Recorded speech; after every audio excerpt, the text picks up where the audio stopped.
Hello, Squishies! I am Andrew, and welcome to another Squishy Shorts. This time we are looking at Spec Ops The Line. Then what the fuck are we doing here? With the recent successful release of the Dead Space remake, the question has been asked, what game should get the remake treatment next?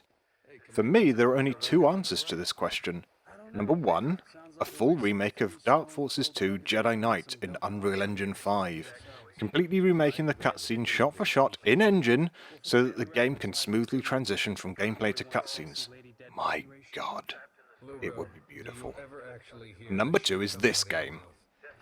Here's some details for you. Spec Ops The Line was released in 2012 by 2K Games for PC, PS3, and Xbox 360.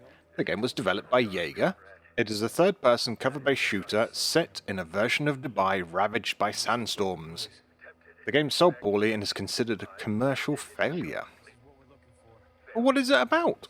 Here is the official description. It's been 6 months since Dubai was wiped off the map by a cataclysmic sandstorm. Thousands of lives were lost, including those of American soldiers sent to evacuate the city. Today, the city lies buried under sand, the world's most opulent ruin. Now, a mysterious radio signal is picked up from Dubai, and a Delta recon team is sent to infiltrate the city. Their mission is simple: locate survivors and radio for evac. What they find is a city in the grip of war. To save Dubai, they'll have to find the man at the heart of its madness, Colonel John Conrad. Part of the game's problem is that, for an early 2010s game, the brown aesthetic and focus on American military might was already starting to wear thin. Nothing has really survived that era outside of Call of Duty and Battlefield, and the Spec Ops series had never been big sellers anyway, and to this point had been dormant for a decade, and after this game, the series has gone silent again. But wait, don't go, please, I'm getting to a point. That point being that as an experience, the game intentionally looks like your standard military shooter. Your hoo-ah, shooting is great, follow the waypoint, shoot the bads and don't dare think about it type of game. By design. You are probably looking at this gameplay and thinking, yep, I know exactly what this game is based on how it looks and what you are doing. But I promise that you really don't. And it's hecking's hard to tell you about that without robbing you of the experience.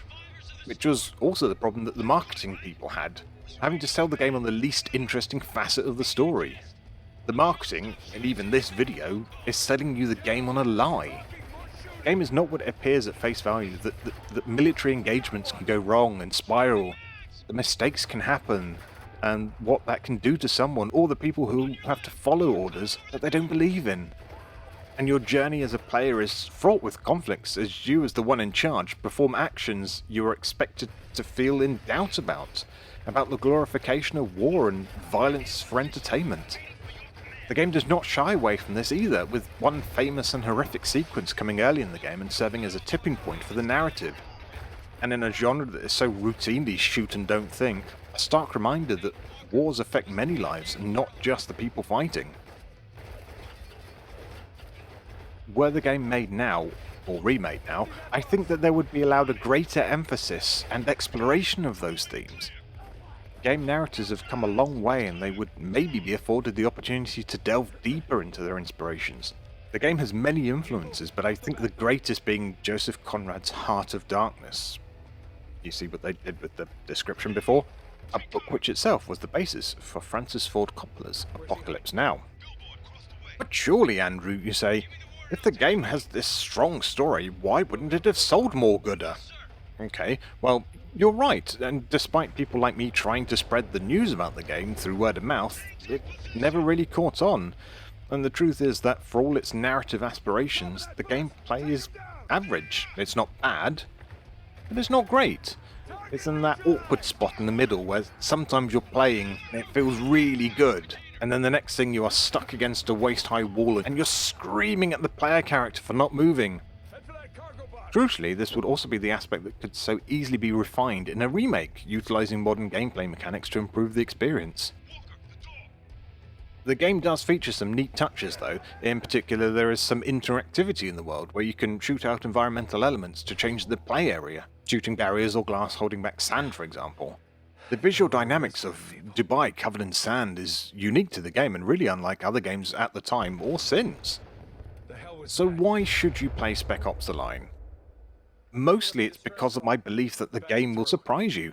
If you're a fan of shooters anyway and you want a little bit more of an interesting story tackling the horrors of war, then this is the game for you. It doesn't get everything right, but in a genre that isn't known for trying something new, this is still an intense and gripping experience. About 100 yards away. Let's move. Thank you for watching everyone, and we'll see you on the next one.